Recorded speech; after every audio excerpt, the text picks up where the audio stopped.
Arbortect, you're building a tree. This is a wallet game. Look, same.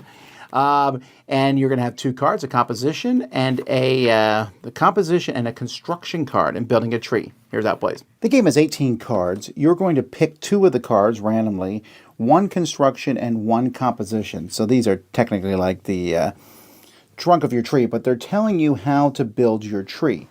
So this one, for example, says my final tree has to have no blue, red, or purple flowers.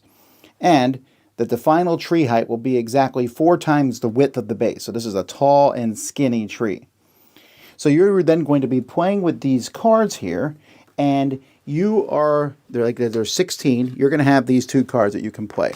So the first one you play like this. After that, you must cover at least 1 section of a tree. You can't rotate the cards, and you can cover at least 1 empty spot. So I might be like, I'm going to try to cover up the purple. But, oh man, I want this to be 4 times as high as I want it to be wide. So I have to keep things like that in mind. So every time you play a card, you'll do them. You can rotate them upside down. Maybe I build it like this. And I'm not saying this is a good build for a tree. See, this one has 3 empty spaces. I can cover with 1 card at least 1 empty one. I can't place anything here now. I could place something like this. And this is a terrible tree that I'm building. But I'm just showing you that I have to meet these requirements by the time I play all these cards.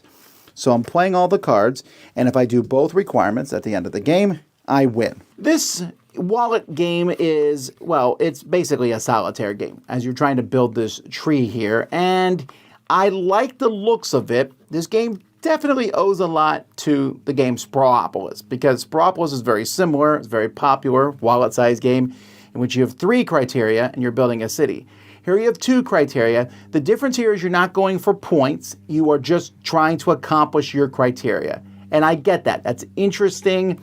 It makes for a fun puzzle. I've played this one multiple times as a solo game. And I'll give it a 7 out of 10. I wish it looked a little nicer. And especially the backs of the cards, the composition construction, it's just not great how they look. I don't think they're particularly easy to read. But there's some interesting ideas here.